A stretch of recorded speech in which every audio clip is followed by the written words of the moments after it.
अन्न व औषध विभागाचे आयुक्त झाल्यापासून तुकाराम मुंढे यांच्या कारवायांचा धडाका संपूर्ण महाराष्ट्रभर सुरू आहे। काही दिवसांपूर्वी त्यांनी Amazon या स्टोअरवरती कारवाई केलेली होती आणि आता ज्यावेळेला आपल्या हातामध्ये माहिती येते त्यानुसार ब्लिंकिटच्या मुंबईतल्या एका स्टोअरचा परवाना तुकाराम मुंढे यांच्या विभागाने रद्द केलाय। त्याची तपासणी करण्यात आलेली होती 7-8 ऑगस्टला आणि त्या तपासणीमध्ये अनेक धक्कादायक गोष्टी समोर आलेल्या आहेत। तुम्हाला माहिती नसेल तर ब्लिंकिट हे एक ऑनलाईन डिलिव्हरी ॲप आहे ज्याच्यावरून ग्रोसरी, पालेभाज्या किंवा स्टोरेजचं काही साहित्य असेल, भांडी असतील, अशा अनेक प्रकारचं साहित्य हे ग्राहक ऑनलाईन डिलिव्हरी करून मागवत असतात आणि या स्टोअरची तपासणी करण्यात आल्यानंतर तिथे काही घाणेरडे प्रकार सुरू असल्याची माहिती समोर आली। म्हणजेच पालेभाज्यांवरती झुरळ असणं, कोल्ड स्टोरेज जे आहे तिथे प्रचंड प्रमाणात अस्वच्छता असणं, सोबतच त्या ब्लिंकिटच्या स्टोअरमध्ये जे कर्मचारी काम करतात त्यांच्या वैयक्तिक अस्वच्छतेचा मुद्दा सुद्धा या तपासणीतून समोर आलाय। त्यामुळं मालाडमध्ये नेमकं काय घडलंय, ब्लिंकिटच्या ज्या स्टोअरवरती कारवाई करण्यात आली, जी चौकशी करण्यात आली, त्या स्टोअरमधून नेमकं काय समोर आलं, जो परवाना निलंबित करण्यात आला त्या परवान्याच्या निलंबित करण्याची काय कारणं अन्न व औषध विभागाने दिलेली आहे, म्हणजे सोबतच एक प्रकारे त्या चौकशीचा संपूर्ण अहवाल मी तुम्हाला सांगणार आहे। सगळ्यात महत्त्वाचं म्हणजे ठाणे, नवी मुंबई आणि पालघर या शहरांसोबतच आता वसईमध्ये सुद्धा एक महत्त्वाची आणि मोठी कारवाई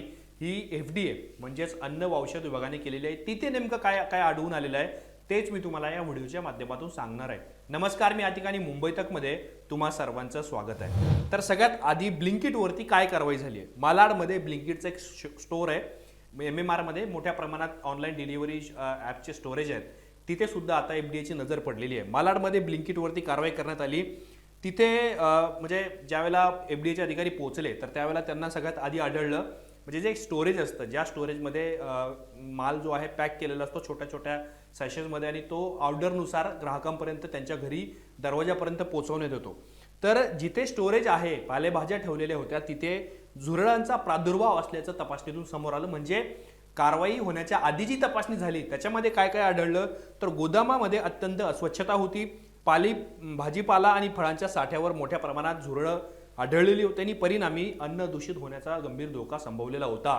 म्हणजे ज्यावेळेला अधिकारी तिथे पोहोचले, तिथे पालेभाज्या असतील, फळभाज्या असतील किंवा इतर हिरव्या भाज्या असतील, त्या हिरव्या भाज्यांच्या आजूबाजूला किंवा त्या भाज्यांवरती झुरळ आढळून त्यांना आलेला आहे। दुसरा महत्त्वाचा मुद्दा अयोग्य साठवणूक म्हणजे काय तर अन्नपदार्थ थेट जमिनीवर व गंजलेल्या रॅक्समध्ये ठेवण्यात आलेले होते। तसेच साठवणुकीत FIFO पद्धतीचे पालन करण्यात आलेलं नव्हतं।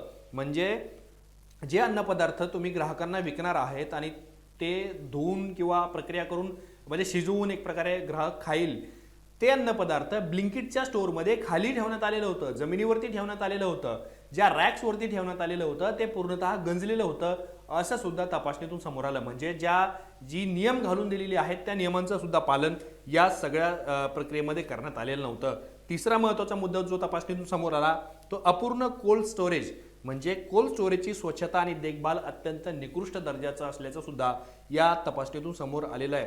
म्हणजे जे अन्नपदार्थ मर्यादित कालावधीपर्यंतच टिकू शकतं, त्यानंतर ते खराब होऊ शकतं, त्यासाठी कोल्ड स्टोरेज असतात। इतर वस्तूसुद्धा साहित्यसुद्धा त्या स्टोरेजमध्ये ठेवण्यात येत असतात, त्याच्यामध्ये अस्वच्छता असल्याचं आढळून आलं आणि त्याच्या देखभालीमध्ये अत्यंत हलगर्जीपणा सुद्धा असल्याचं हे अधिकाऱ्यांच्या तपासणीमध्ये समोर आलं।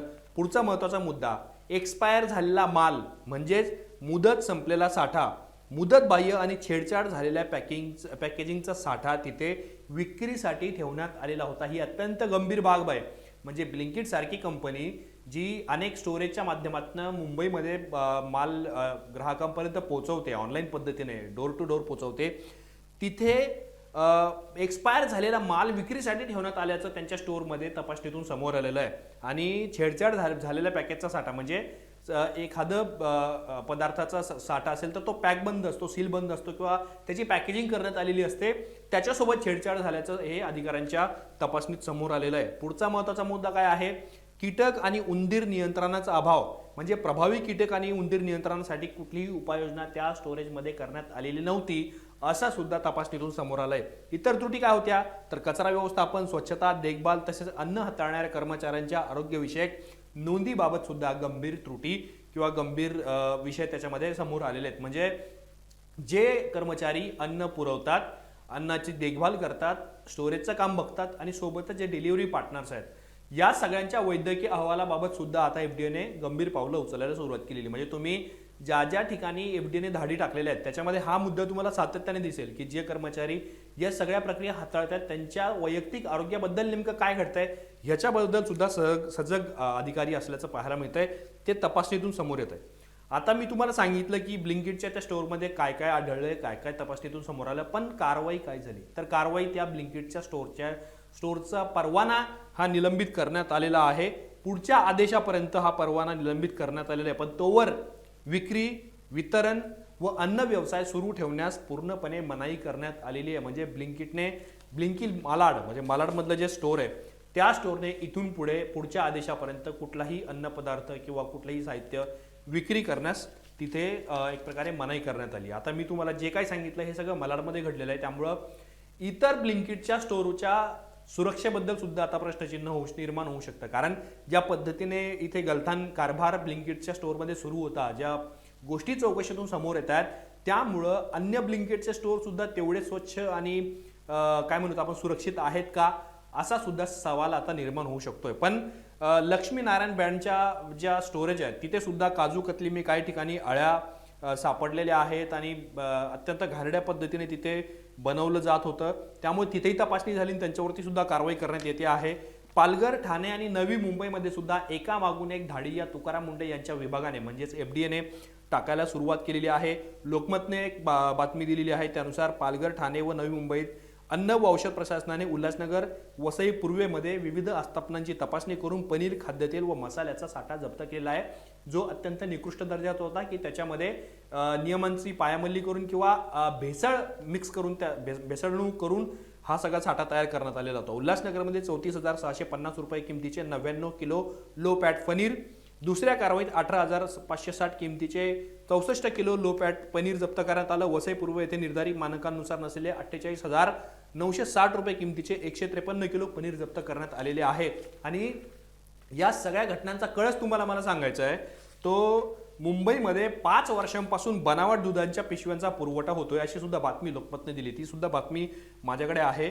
आणि एफडीएने तिथला छपाई कारखाना हा बंद पाडलेला आहे. म्हणजे जर मागच्या 5 वर्षांपासून हा उद्योग सुरू होता आणि याची माहिती समोर आलेली नव्हती, आता ही सगळी माहिती सापडलेली आहे. त्यातल्या 5-7 आरोपींना सुद्धा पोलिसांनी ताब्यात घेतलेलं आहे आणि त्यांच्यावरती कारवाई करण्यात आलेली आहे. आणि सोबतच म्हणजे ज्या मशीन्स होत्या त्या मशीन सुद्धा ताब्यात घेण्यात आलेल्या आहे. म्हणजे तुम्ही जर बघाल तर दुधापासून, पनीरपासून तर खायला लागणाऱ्या प्रत्येक पालेभाज्यापर्यंत सगळीकडे आता एफडीएने नजर ठेवायला सुरुवात केलेली आहे.